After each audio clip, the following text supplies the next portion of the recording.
여러분 혹시 아버지의 암이라는 말을 들어보신 적 있으신가요? 바로 전립선 암의 또 다른 이름입니다. 서구에서는 이미 오래전부터 남성 고형암 유병률 1위를 차지하고 있고 국내에서도 식생활 서구화 및 고령화 등으로 인해서 발병률이 급증해서 유암, 폐암에 이어 한국 남성암 3위를 차지할 정도로 흔한 암이지만 아직까지도 전립선 암에 대한 인식은 높지 않아 경각심이 필요합니다. 안녕하세요. 비뇨의학과 전문의 배양규 원장입니다. OECD 국가 중 우리나라 남성 전립선 암의 증가 속도가 가장 빠릅니다. 2020년 현재 통계청 자료에 의하면요, 우리나라 전체 남성 암 중에서 전립선 암 발병률 및 사망률에서 3위를 차지하고 있다고 합니다. 현재의 증가 속도로 추정하면 2023년 현재 전립선 암 발생률은 남성 암 발병률 중 1위로 갈 가능성이 높다고 보고 있습니다. 그리고 발병 연령도 낮아지고 있는 추세입니다. 이렇게 빠르게 증가하는 이유는 첫째는 식생활의 변화로 전립선 암의 중요한 원인이 되는 동물성 지방의 섭취가 많이 늘어났다는 것이고, 둘째는 평균 수명의 증가로 전립선 암이 주로 발생하는 고령층이 많이 증가했다는 것이 중요한 원인이 됩니다. 셋째 이유로서는 최근 건강에 대한 관심의 증가로 해서 평소 검진을 많이 받음으로 조기에 진단의 경우가 늘어났다는 것입니다. 최근에는 가족 간의 발생률이 높다는 점이 부각되고 있는데요, 환경적인 요인 외에도 다른 요인이 있을 것으로 추정되고 있습니다.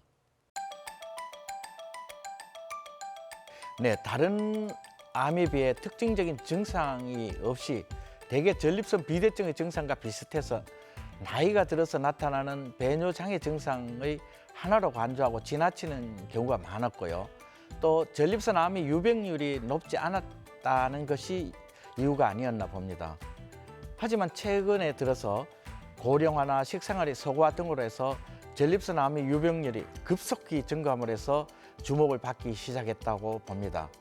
이러한 이유로 과거에는 전립선 암의 진단이 상당히 진행된 상태에서 이루어지는 경우가 많아서 암이 진단되면 아주 치명적인 상태로 아주 악성도가 높은 암으로 오해를 받고 있었죠. 네, 그렇습니다. 통계마다 차이는 조금 있습니다만은 약 9% 정도에서 가족력이 있다고 보고 있습니다.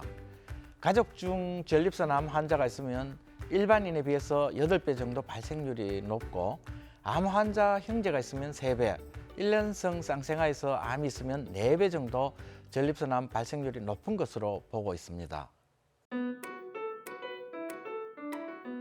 대개의 경우 고령에서 발생해서 진행 속도가 느린 편입니다.